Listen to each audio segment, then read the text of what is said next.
adalah jangan meletakkan tempat jangan menundukkan anggota-anggota sujud dari tubuh kita ini ditundukkan kepada selain daripada Allah Subhanahu wa taala. Itu makna berikutnya tentang masjid. Kemudian makna yang lainnya adalah ya janganlah mempergunakan bumi Allah ini bersujud kepada selain Allah Subhanahu wa taala. Jangan mempergunakan bumi Allah kepada bersujud untuk selain daripada Allah Subhanahu wa taala. Itu mana masjid. Maka di sini secara masjid di sini yang disebutkan kalimat masjid di dalam hadis ini bukan masjid yang sekarang kita tempati, tetapi tempat sujud.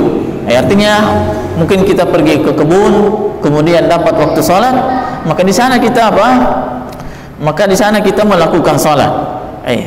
Melakukan salat atau di tempat manapun kecuali waktu-waktu tempat-tempat yang dilarang oleh Rasulullah sallallahu alaihi wasallam dan mungkin disebutkan nantinya.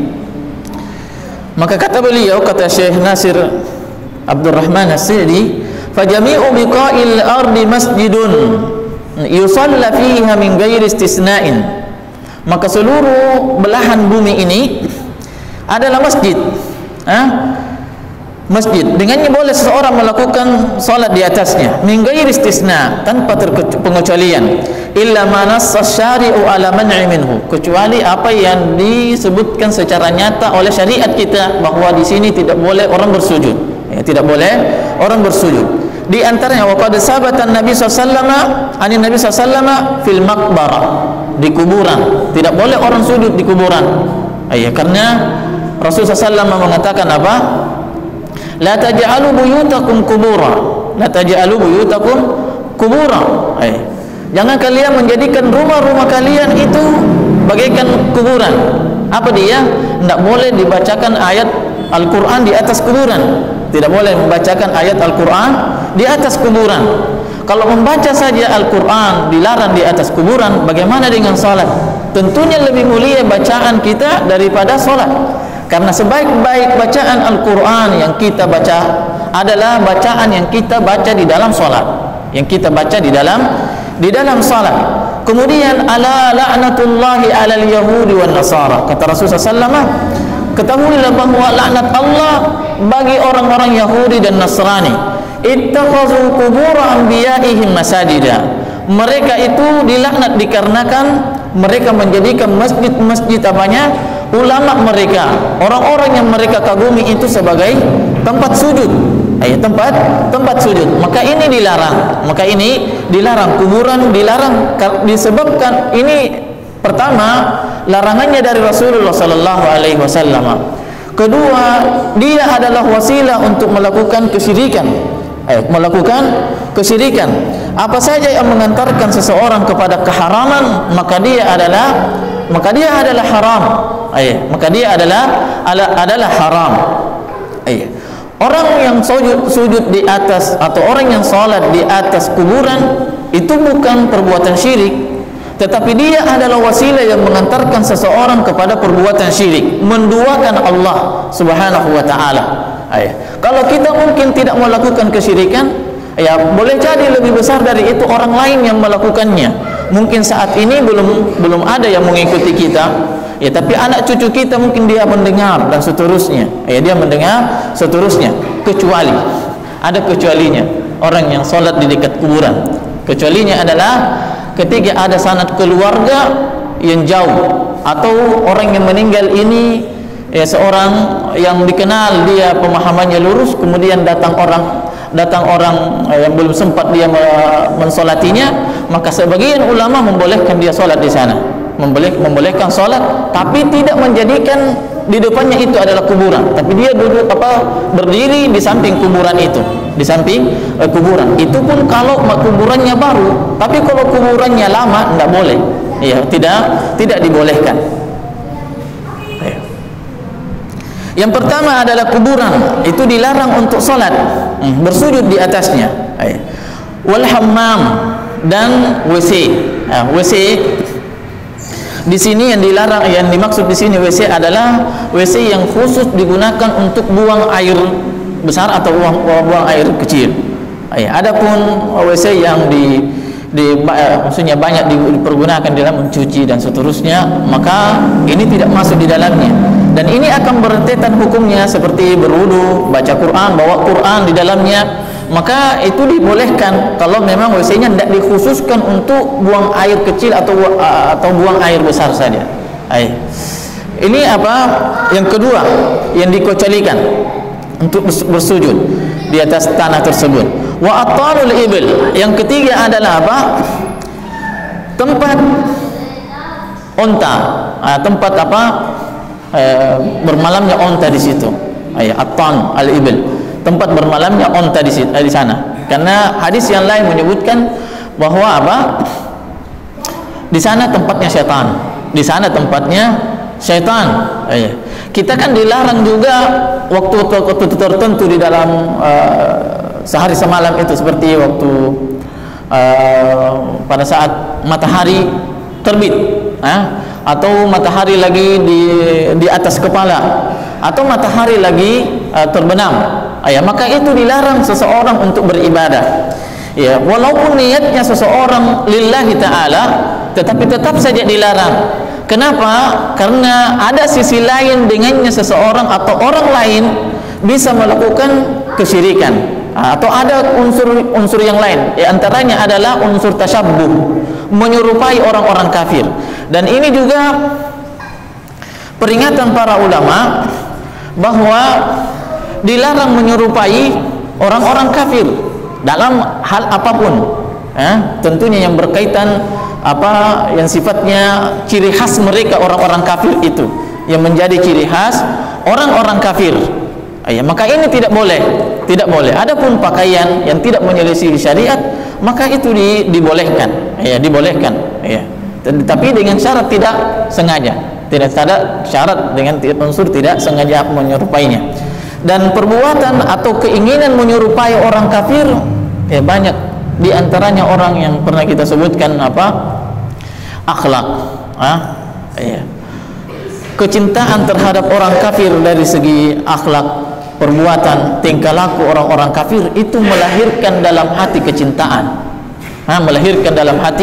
kecintaan, meneladani orang-orang kafir, apapun profesinya orang kafir tersebut, baik hal-hal yang mubah, sebagaimana Syekh Shalih Al Fauzan, tidak boleh seorang muslim mengikutinya karena dia pemainnya, karena dia idola, dia dikenal sama orang sehingga saya juga ikutin. Karena itu memunculkan kecintaan dalam hati.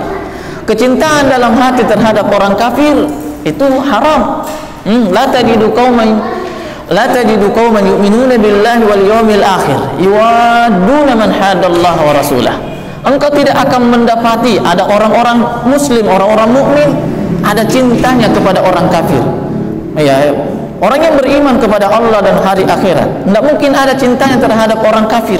Bagaimana mungkin dia meletakkan cinta dalam hatinya kepada orang kafir sementara orang tersebut dimurkai oleh Allah Subhanahu wa ta'ala? Kalau tidak salah, Imam Ahmad rahimahullah ta'ala mengatakan, melihat saja orang Yahudi wajahnya itu sangat dia jijikkan. Kenapa? Karena bagaimana mungkin, kata beliau, bagaimana mungkin saya mau ridho melihat orang yang dimurkai oleh Allah Subhanahu wa ta'ala, orang Yahudi, orang Yahudi. Itu yang ketiga, yaitu apa? Atanul ibil, atan, tempat bermalamnya unta, tempat bermalamnya unta. Sebagian ulama menjelaskan makna atanul ibil adalah tempat minumnya unta, tempat sekitaran tempat minumnya unta. Sebenarnya bukan hanya ini yang dilarang. Hadisnya kalau di dalam Minhatul Alam ada 8. Ada 8 kalau tidak salah, dilarang untuk melakukan di sana. Wa kadzalikal mawadi'u al-maghdhub wan najis. Demikian juga tempat yang dimiliki secara zalim, tanpa izin, dimiliki secara zalim, maghdhub, tanpa izin. Apanya, mungkin ada tanah dibangun masjid, ternyata masjidnya tanah itu dimiliki orang, dia wakafkan, tapi ternyata sebelumnya sudah pernah bersengketa. Itu tidak boleh, karena dia milik orang, hak orang, tidak boleh dijadikan umum. Secara orang punya orang secara pribadi, tidak boleh dijadikan secara secara umum. Iya. Dan ini tentunya ada khilaf di sana. Iya, ada khilaf. Iya, sebagaimana orang yang melakukan salat dengan pakaian hasil curian. Menutup, di antara syarat salat adalah menutup aurat. Di antara syarat salat adalah menutup aurat. Menutup aurat dengan pakaian hasil curian. Dengan hasil curian. Maka Abu Hanifah rahimahullah taala atau mazhab Hanafiyah mengatakan bahwa salatnya sah. Salatnya sah, tapi dia berdosa. Tapi dia berdosa. Sebagian ulama tidak. Tetap salatnya tidak sah karena sama saja dia tidak menutupi aurat, dikarenakan yang dia pakai menutupi aurat adalah haram. Apa yang dilarang, maka yang terbuat dari apa yang berdiri di atas sesuatu yang haram itu adalah batil, adalah batil. Mereka membangun kaidah di sana. Wan najis, dan tempat yang najis, tempat yang najis. Tadi disebutkan hammam najis. Hammam itu sudah pasti najis, tapi yang najis belum tentu hammam, belum tentu WC. Listirati taharati li badanil musalli wa sawbihi wa buqa'atihi. Kenapa dilarang? Dikarenakan dipersyaratkan di sana apa? Bagi seorang atau orang yang melakukan salat harus suci badannya, suci pakaiannya, dan suci tempatnya. Suci tempatnya. وكذلك من عدم الماء أو ضره استعماله فله العدول إلى التيمم بجميع ما تصاعد على وجه الأرض. Demikian juga orang yang tidak memungkinkan baginya untuk menggunakan air dalam bersuci untuk dia pakai salat, atau dia bisa tapi mendatangkan mudarat, mungkin sakitnya lebih parah kalau dia berwudu tersentuh dengan air, maka boleh dia berpaling, meninggalkan air, dan dia bertayamum. Bertayamum seluruh jenis-jenis tanah, seluruh jenis-jenis tanah. Khilaf. Ada yang harus kalau ditiup mengepul. Kalau ditiup dia harus mengepul. Sebagian yang lain tidak. Yang penting dia tanah modelnya mau tidak ada yang lengket atau tidak, maka boleh digunakan. Sawa'un turab lahu gubar, baik itu tanah yang memiliki debu, yang ditiup itu, au ghairihi, atau yang tidak. Ini mazhabnya Hambali tentunya. Kama huwa sarihun hadzal hadis, sebagaimana yang disebutkan secara sarih dalam hadis ini. Juga tentunya ini sarih dalam pandangan Hanabilah. Hanabilah sarih menurut Hanabilah. Tapi ini juga sarih bagi pandangan Syafi'i bahwa sa'id, apa artinya sa'id? Naik, harus yang ada debunya. Sa'id kalau dalam pandangan Hanabilah yang penting muncul. Itu maksudnya sa'id. Yang muncul. Kalau muncul berarti digunakan. Berdebu atau tidak. Tapi kalau Syafi'i dia harus berdebu. Itu maksudnya sa'id. Maksudnya naik. Fatayammamu sa'idan tayyiba, maka bertayamumlah kalian dengan debu atau dengan tanah yang baik, yang suci maksudnya. Famsahu biwujuhikum wa aydiyakum minhu, maka basuhlah wajah-wajah kalian dan tangan kalian. Basuhlah wajah-wajah kalian dan tangan kalian. Kata beliau, fas-sa'idu kullu ma tasa'ada ala wajhil ardi min jami'i ajza'ihi. Kata beliau, kalimat sa'id di dalam hadis, ayat dan hadis tersebut adalah apa yang naik, maksudnya menonjol dari bumi ini, dari seluruh bagian-bagian tanah itu, seluruh bagian-bagian tanah. Ini cara tayamum, yaitu membasuh muka, memukulkan dulu tangan ke tanah, kemudian meniupnya ke tangan, baru kemudian membasuh, baru kemudian selesai, itu sudah selesai. Dan tangan yang dimaksud di sini bukan tangan sebagaimana berwudu sampai ke siku, sebagaimana berwudu ke siku, tapi tangan banyak maknanya, Di antara maknanya adalah kaf, dia telapak tangan. Sebagian makna dari tangan adalah sampai ke siku. Sebagian makna tangan adalah sampai ke pundak. Sampai ke pundak. Dengannya orang-orang Khawarij, kalau potong tangan orang mencuri potong sampai di sini. Potong sampai di sini. Dan itu jauh. Makna salah satu makna dari bahasa Arab tangan, tetapi dia makna yang jauh. Makna yang jauh. Makna yang jauh di sini maksudnya sangat sedikit dari kabilah-kabilah bangsa Arab yang menggunakannya. Sangat sedikit kabilah-kabilah bangsa Arab yang menggunakannya. Wa yadullu ala anna tayammum ala al-wajhi wal yadain yanubu manaba taharatil ma. Bahwasanya tayamum di sini adalah tayamum dengan membasuh kedua wajah dan kedua tangan itu mengganti apa? Taharatil ma. Bersucinya kita dengan air. Wa yuf'alu bihi minas salati wat tawaf wa massil mushaf. Dan ini boleh digunakan untuk apa? Untuk salat, untuk bertawaf dan hal-hal yang menggunakan berwudu di dalamnya, ibadah-ibadah yang dengannya kita diperintahkan untuk berwudu. Masul mushaf, menyentuh mushaf. Menyentuh mushaf. Wa ghairi dzalika ma yuf'alu bi taharatil ma, dan lain-lainnya.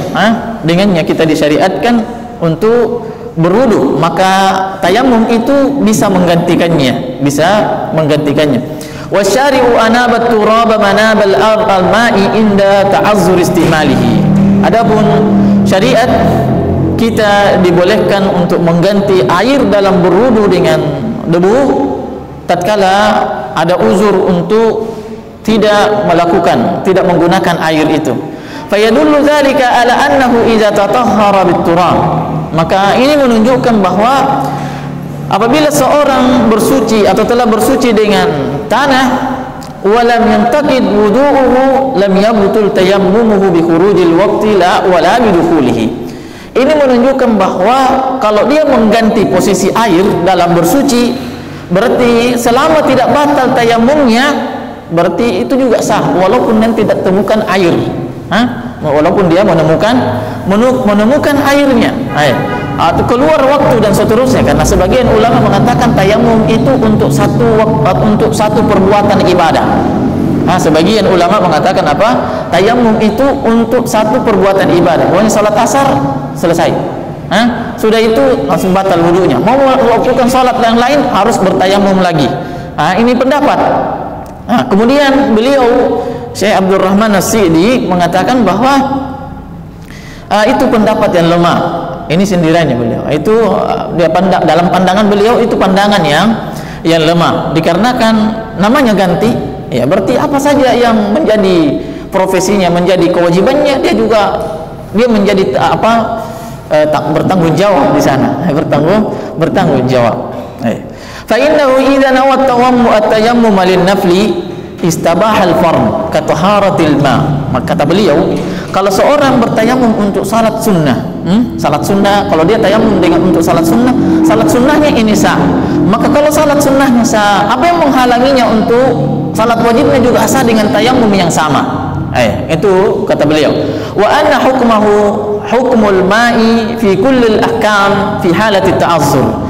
Tayamum hukumnya sama dengan bersuci dengan air dalam keadaan di sana ada uzur, di mana di sana ada uzur untuk menggunakan air. Kemudian kekhususan yang Allah berikan selanjutnya kepada Rasulullah sallallahu alaihi wasallam adalah wa uhillat liyal ghanaim wa lam tuhalla li ahadin qabli. Dihalalkannya ghanimah, harta rampasan kepadaku. Walam tuhalla li ahadin qabli, dan ini harta rampasan ini belum pernah dihalalkan, dibolehkan oleh seorang pun sebelumku, kata beliau.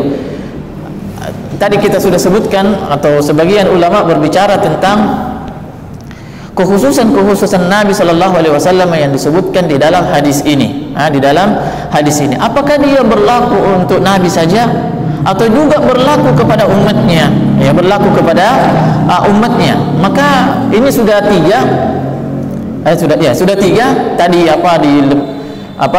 pertama adalah dilemparkannya diberikannya rasa takut musuh-musuh syaitan, musuh-musuh Allah, musuh-musuh kaum mukminin pada saat hendak berperang. Itu juga bukan hanya Nabi Shallallahu Alaihi Wasallam, tapi juga berlaku kepada umatnya. Tetapi itu setara dengan tingkat keimanan seseorang kepada kaum muslimin kepada Allah Subhanahu Wa Taala. Dengannya demikianlah yang dirasakan rasa takut orang-orang kafir terhadap orang mukmin, terhadap orang mukmin. Kemudian yang kedua adalah bumi, hamparan bumi ini tempat sujud. Jadi bukan untuk Nabi saja khusus, tapi juga berlaku untuk umatnya. Sekarang yang ketiga adalah ganimah, juga bukan untuk Nabi saja, tetapi juga berlaku untuk siapa? Untuk umatnya, untuk umat Nabi Sallallahu Alaihi Wasallam. Kata beliau, wadzalika likaramatihi ala rabbih. Ini menunjukkan ada karamah. Apa itu karamah? Amrun khariqun lil adah. Secara istilah, amrun khariqun lil adah. Dia adalah sebuah perkara yang Allah perjalankan kepada hamba tertentu di luar daripada kebiasaan manusia. Itu karamah. Pernah kita sebutkan siapa di antara karamahnya Syekh bin Baz rahimahullah taala, yang disebutkan bahwasanya bahwasanya pernah beliau mau daurah dari Mekah ke Riyadh. Perjalanan waktunya jauh, waktu yang dia sudah perkirakan tidak sampai. Dia tidak sampai waktunya. Maksudnya dia pasti lambat. Ternyata sampai di tempat daurahnya ternyata belum. Ternyata belum masuk waktunya. Itu di antara karamahnya. Ada sebagian ulama juga menyebutkan atau masyayikh menyebutkan tentang karamah beliau. Cuma sebagian masyayikh juga menyebutkan lemah, bahwasanya beliau memiliki murid dari kalangan jin. Beliau memiliki murid dari kalangan jin. Bagaimana modelnya? Syekh bin Baz rahimahullah taala hadir di majelis. Dia mau ceramah begitu. Banyak orang. Dia lihat ada orang aneh, dia aneh, tapi hadir terus. Tiba saatnya selesai muhadarah, selesai ceramah, dia masuk kamar, kemudian dia suruh tutup pintu. Orang tersebut dia suruh tutup pintu. Kemudian orang yang dia suruh tidak mau, maksudnya mungkin lambat dan seterusnya. Maka orang yang tadi langsung yang menutup pintu tersebut, tapi tangannya panjang. Tangannya panjang. Tapi ini dianggap lemah. Itu khurafat. Khurafat. Sebagian masyayikh menyebutkan begitu. Itu karamah. Adapun karamah orang yang sebagaimana yang disebutkan oleh Imam Syafi'i rahimahullah, kalau melihat orang yang bisa berjalan di atas air, maka lihat saja dia bagaimana amalannya. Kata Imam Syafi'i bahwa apakah ini betul-betul karamah dari Allah atau tidak, maka lihat amalannya. Apakah sesuai dengan sunnah atau tidak? Kalau sesuai dengan sunnah berarti boleh. Dan juga tidak berpahala kita mempercayainya, kita kagumi dan seterusnya. Tapi intinya bahwa banyaknya orang seperti itu mengaku-ngaku bisa berjalan dan seterusnya, itu pakai sihir. Sihir itu ada dua, bolak-bolak mata satu, atau sihir yang merusak memang batin. Itu dua sihir yang bisa harus dipahami. Diketahui jenis sihir, membolak-balikkan mata. Nah, wadzalika likaramatihi ala rabbih. Ini menunjukkan karamah. Karamahnya siapa?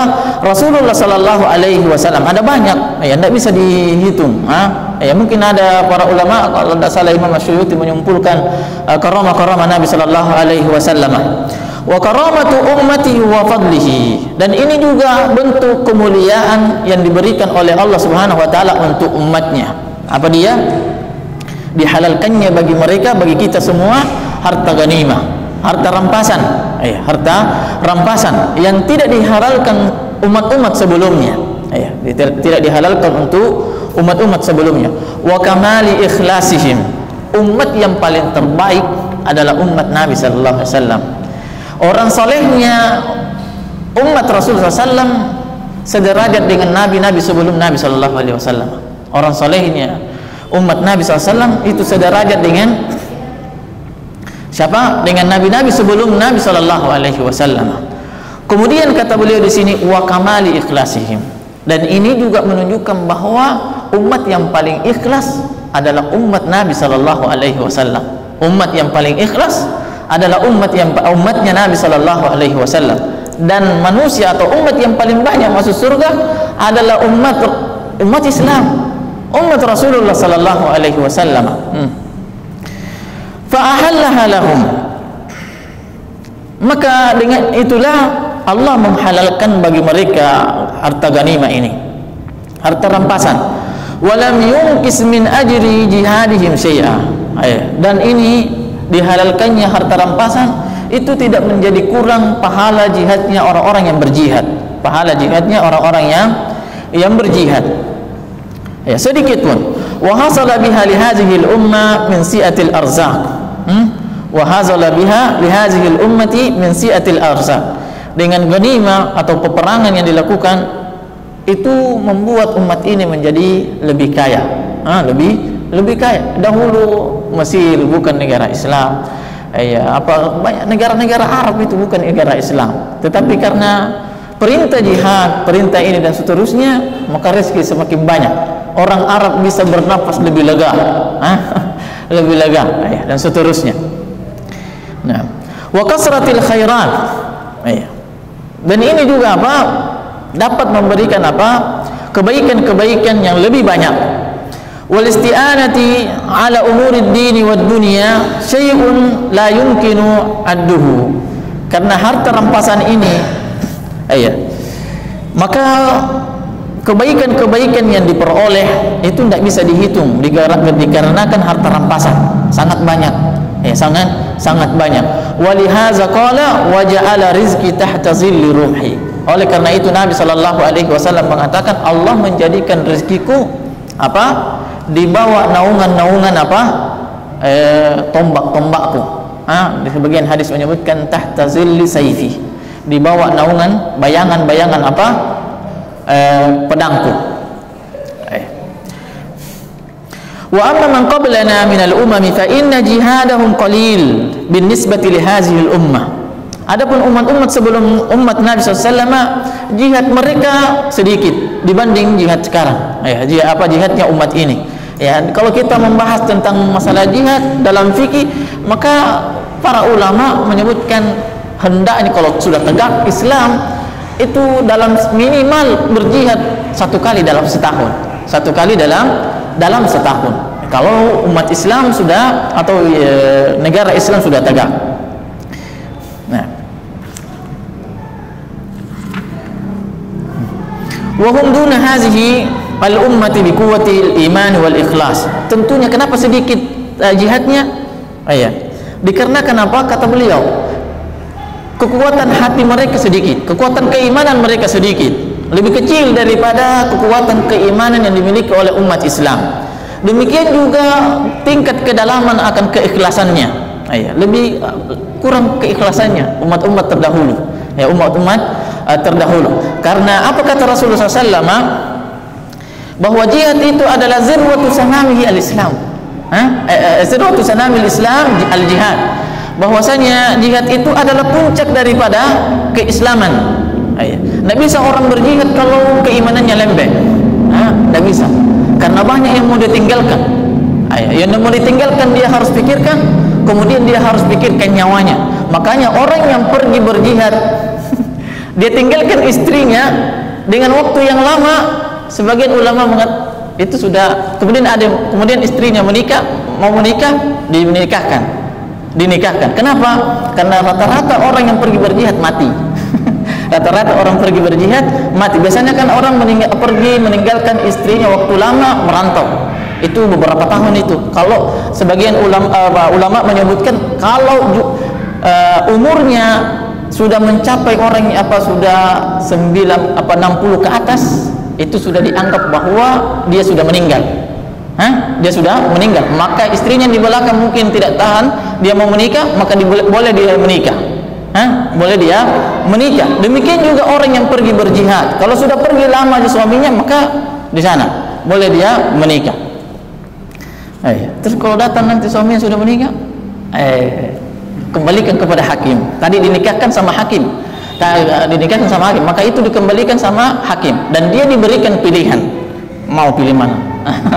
Mau pilih mana, atau hakimnya yang langsung bilang kamu sudah fasakh, karena bukan talak. Nah, famin rahmatihi bihim annahu mana'ahum minal ghanaim. Maka di antara rahmat Allah Subhanahu wa taala terhadap umat-umat terdahulu, karena kurang keikhlasannya, kurang kekuatan keimanannya, mereka pun dilarang untuk apa? Dilarang untuk diharamkan bagi mereka harta rampasan. Karena jangan sampai hartanya saja dia ini tapi tidak ikhlas. Ini di antara kasih sayang Allah Subhanahu wa taala. Allah memerintahkan kita bukan sekedar bagaimana kita mengejar dunia, bukan bagaimana kita mengejar dunia, tetapi bagaimana kita mengejar akhirat. Tadi kita disebutkan di sini apa kata beliau? Mereka tidak dihalalkan bagi mereka harta ghanimah, harta rampasan, dikarenakan sebabnya tadi kekuatan keimanannya kurang, kemudian keikhlasannya juga kurang. Jangan sampai dihalalkan harta ghanimahnya yang dia inginkan hartanya, tapi keimanannya dia tidak dapat, pahalanya tidak dia dapatkan. Itu hikmahnya. Li'alla yukhillu bi ikhlasihim. Ini kata beliau. Li'alla yukhillu bi ikhlasihim, supaya keikhlasannya tidak menjadi lebih rusak lagi. Tidak menjadi lebih rusak lagi. Yukhillu rusak. Wallahu a'lam. Kata beliau, hanya Allah yang lebih tahu. Kemudian yang keempat, keutamaan Nabi sallallahu alaihi wasallam. Wa utitu syafa'ah, wa utitu asy-syafa'ah. Wa hiya asy-syafa'atul uzma allati ya'taziru anha kibarur rusul. Ini adalah syafaat yang besar, syafaat yang agung, yang seluruh nabi-nabi ulul azmi, para rasul ulul azmi itu mundur. Tidak mau, tidak kuat, tidak mampu, bukan bagiannya. Pada saat orang di padang mahsyar, semua orang menunggu menunggu pengadilan Allah Subhanahu wa taala. Kita disuruh menunggu lama kemudian ini mau masuk neraka atau masuk surga dan seterusnya. Maka orang-orang setiap umat mengadu kepada nabinya, kena minta kepada Allah supaya begini. Datang kepada Adam, dia menolak. Silakan datang kepada Musa, silakan datang kepada Ibrahim, silakan datang kepada Isa, hingga akhirnya kepada Nabi sallallahu alaihi wasallam. Maka Rasulullah sallallahu alaihi wasallam langsung tersungkur bersujud kepada Allah Subhanahu wa taala. Bersujud kepada Allah Subhanahu wa taala hingga akhirnya Allah Subhanahu wa taala mengatakan irfa ra'sak wasal tu'ta. Wahai Muhammad, angkatlah kepalamu dan mintalah, niscaya engkau akan diberikan apa yang engkau minta, apa yang engkau memohon. Maka di sanalah syafaat tersebut, pengadilan tersebut dimulai. Nah, wa yuntadabu laha khatamahum. Ini tadi hingga akhirnya sampai kepada Nabi sallallahu alaihi wasallam, yuntadabu hingga mendapat gilirannya Nabi sallallahu alaihi wasallam. Nabi akhir akhir rasul yang terakhir. Fa yushaffi'uhu Allahu fil khalq. Maka Allah pun memberikan syafaatnya disebabkan atau melalui Nabi sallallahu alaihi wasallam. Dan inilah syafaat atau doa yang Rasulullah SAW sembunyikan. Tidak dia minta sebelum dia wafat. Tidak dia minta sebelum dia wafat. Dia sembunyikan untuk umatnya. Dia sembunyikan untuk umatnya. Wa yahsulu lahu al-maqamul mahmud alladhi yahmaduhu fihi al-awwaluna wal akhirun. Dan dengan itulah Nabi sallallahu alaihi wasallam memperoleh kedudukan yang sangat terpuji, yang seluruh dari manusia yang paling awal hingga yang paling akhir memujinya, memujinya. Dan ini maqam mahmudah di dalam surat Al-Isra, kalau tidak salah. Maqam mahmudah itu banyak orang yang meminta juga kepada Allah Subhanahu wa taala dalam doanya. Itu tidak boleh.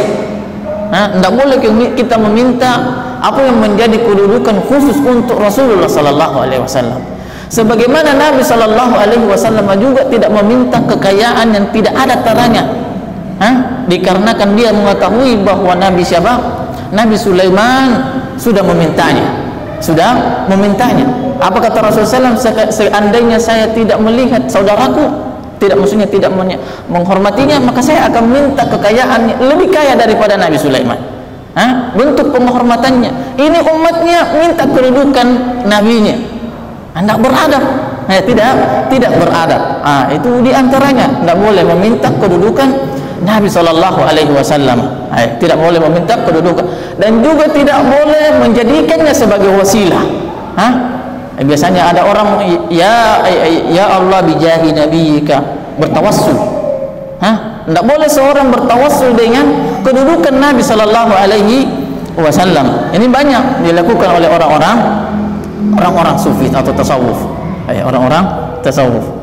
Saya dengar kemarin ada ceramah, lumayan, lumayan lucu. Apa dia bilang? Pertamanya saya bilang, wah keren ceramahnya. Bahwa sahur itu nanti waktu imsak. Nanti waktu imsak secara umum, itu waktu sahur. Sebelum daripada itu, tapi cuma dia bilang 15 menit. Tapi yang saya dengar, yang saya tahu dari para masyayikh di Saudi atau di Madinah, apa dia? Setengah jam. Bukan 15 menit. 15 menit mana waktunya makan? Sedikit. 15 sedikit sekali. Baru di piringnya diletakkan itu. Apa dia bilang apanya itu? Saya dalam rangka katanya mengikuti sahurnya Nabi Sallallahu Alaihi Wasallam, ya saya makan dulu sebelum datang waktu sahur. Kemudian nanti pada saat datang waktu sahur, saya tinggal minum kuta air putih dengan makan kurma. Maka saya mengikuti sunnah. Tapi tadi makan duluan. Itu sunnah Rasulullah? Tidak. Itu satu. Kemudian dia bilang kalau mau kuat dalam berpuasa, tidak merasakan lapar, dia bilang kalau mau sahur, ini saya dapati di rumah dulu, maksud orang tua begitu. Dia mulai makan sahurnya dengan garam. Dia bilang ini saya tidak dapati di fikih, tapi saya dapati di ilmu tasawuf. Ilmu tasawuf. Apa bedanya? Dia tahu bahwa tasawuf dengan fikih itu berbeda. Mereka paham itu. Mereka memahami bahwa tasawuf itu tidak memiliki dalil.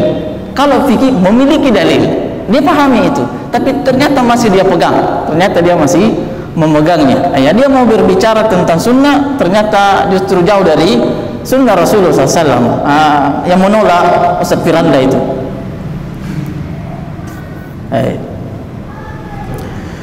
Nah, wa yahsulu lahu al-maqam al-mahmud allazi yahmaduhu fihi al-awwalun wal akhirun wa ahlus samawati wal ard. Demikian juga penduduk langit dan penduduk bumi. Wa tanalu ummatuhu min hadhihi syafa'atil hazzul awfar. Tentunya umatnya lebih banyak memperoleh di dalam syafaat Nabi sallallahu alaihi wasallam. Tentunya umat Nabi sallallahu alaihi wasallam yang paling banyak dia peroleh di dalam syafaat tadi.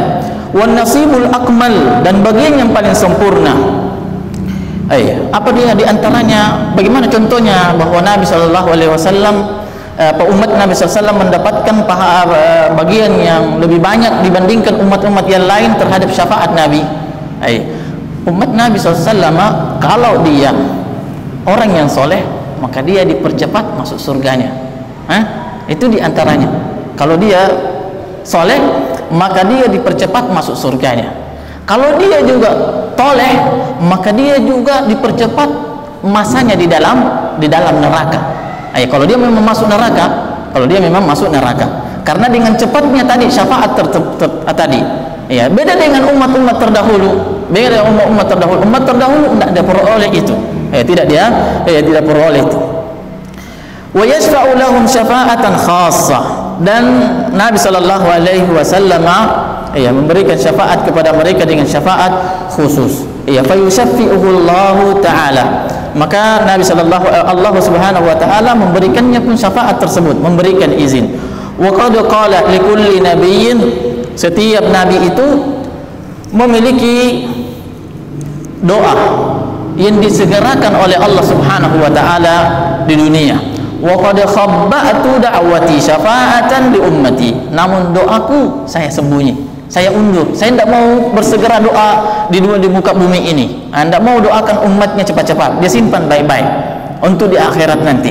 Wa qad khabbatu, saya sembunyi, saya undur doaku, tidak dia minta kepada Allah di masa dia masih hidup di dunia ini. Karena kalau dia minta dulu kita tidak dapat mungkin syafaatnya. Sebagaimana umat-umat dahulu, hanya umatnya saja yang dia dapat itu. Hanya umatnya saja dia dapat. Tapi kalau dia akhirkan maka rahmatan lil alamin. Rahmatan lil alamin. Wa qad khabbatu da'wati syafa'atan li ummati fahiya nailah, maka dia pun diperoleh. Nailah nala yanalu, dari kalimat itu. Nailah dia diperoleh insyaallah. Man mata la yusyriku billah, dia diperoleh bagi siapa saja yang meninggal dan tidak mensyirikatkan Allah Subhanahu wa taala. Ini syafaat Rasulullah sallallahu alaihi wasallam berlaku kepada semua umatnya. Qala as'adun nasi bi syafaati. Ini sebelumnya ada yang bertanya kepada saya, man as'adun nasi bi syafaatika ya Rasulullah? Maka Rasulullah SAW menjawab, siapa yang paling bahagia dengan syafaatmu ya Rasulullah? Maka Rasulullah SAW menjawab, as'adun nasi bi syafaati, orang yang paling bahagia dengan syafaatku, man qala la ilaha illallah khalisan min qalbihi, yaitu orang yang mengucapkan kalimat la ilaha illallah khalisan min qablihi, murni dan tulus, ikhlas dari hatinya. Saya sudah pernah sebutkan kalimat tulus itu tidak bisa mewakili kalimat ikhlas, tidak bisa mewakili kalimat ikhlas. Dan syafaat itu ada syaratnya. Ada syaratnya. Yang pertama diridhai. Siapa yang diridhai? Orang yang mau diberi syafaat. Kemudian diizinkan oleh Nabi sallallahu alaihi wasallam. Kemudian diizinkan oleh Allah Subhanahu wa taala kepada Rasulullah sallallahu alaihi wasallam untuk diberikan bahwa fulan boleh dapat syafaat. Tidak semuanya. Maka tujuan kita hidup ini adalah untuk mencari keridhaan Allah Subhanahu wa taala. Ketika kita mendapati keridhaan Allah, maka seluruh kebaikan kita akan peroleh. Seluruh kebaikan kita akan peroleh. Kemudian yang kelima, kekhususan Nabi sallallahu alaihi wasallam yang Allah berikan kepadanya, wa kana nabiyyu. Wa kana nabi, ini nabi maknanya jamak. Makanya beliau disebutkan jinsul anbiya. Maksudnya dia adalah nama jenis. Mirip-mirip sama katun. Jamaknya adalah samak. Jamak dari samak asmak. Kalau samak asma yang jamak dari samakah ikan, itu berarti satu jenis ikan lele semuanya 10. Samakah satu ikan lele, jamaknya adalah samak. Tapi kalau banyak jenis ikan, ada ikan lelenya, ada ikan mujairnya, berarti asmak. Itu maksudnya. Lapangan tembak. Kata beliau, wa kana Nabi sallallahu wa kana nabiyyu yub'atsu ila qaumihi khassah. Dahulu para nabi itu diutus untuk kaumnya secara khusus. Wa bu'istu ila nasi amma. Adapun saya, maka saya diutus secara umum untuk seluruh manusia. Wa zalika likamali syari'atihi wa umumiha wa si'atiha wa istimaliha ala salahil mutlaq. Ini menunjukkan bahwa apa? Kesempurnaan syariat yang berlaku secara meluas, wa istimali ala salahil mutlaq, yang mengandung di dalamnya adalah seluruh kebaikan-kebaikan, wa annaha salihatun likulli zamanin wa makan, bahwa syariat Nabi sallallahu alaihi wasallam cocok untuk setiap zaman dan setiap waktu dan tempat. Wala yatimmu salahu illa biha, dan tidak akan mungkin kesempurna kebaikan itu kecuali dengan syariat Nabi sallallahu alaihi wasallam. Wa qad assasat lil bashari usulan azima, dan telah meletakkan pondasi-pondasi kepada manusia yang sangat agung. Mata tabaruha saluhat lahum dunyahum kama saluha lahum dinuhum. Kapan mereka tabaruha, mereka menjalankan, menjadikannya sebagai betul-betul pondasi dalam hidupnya, maka dunia mereka akan baik, terlebih lagi akhiratnya. Dua ini adalah kekhususan Nabi sallallahu alaihi wasallam yang tidak dimiliki oleh umatnya. Namun syafaat orang mukmin dengan mukmin lainnya ada. Ada sebagaimana siapa, ada sebuah hadis yang diriwayatkan oleh, kalau tidak salah, Hasan Al-Basri rahimahullah taala, bahwasanya perbanyaklah kalian teman orang-orang mukmin, karena dia akan datang di hari kiamat dapat memberi syafaat. Mungkin dia sudah kasih masuk semua keluarganya masuk surga, tinggal kita dia lihat, oh teman saya di sana, maka dia akan tarik kita, keluarganya mungkin dia sudah ambil, tapi dia tidak kenal, tidak ada yang dia kenal, mungkin kita saja, maka dia akan tahu, karena tidak mungkin sempurna kebahagiaan seseorang kalau tidak ada temannya di dalam surga.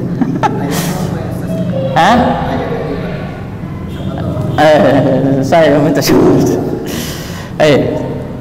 Bagaimana waktu sudah atau subhanakallahumma rabbana wa bihamdik asyhadu la ilaha illa anta astaghfiruka wa atubu ilaik. Assalamualaikum warahmatullahi wabarakatuh.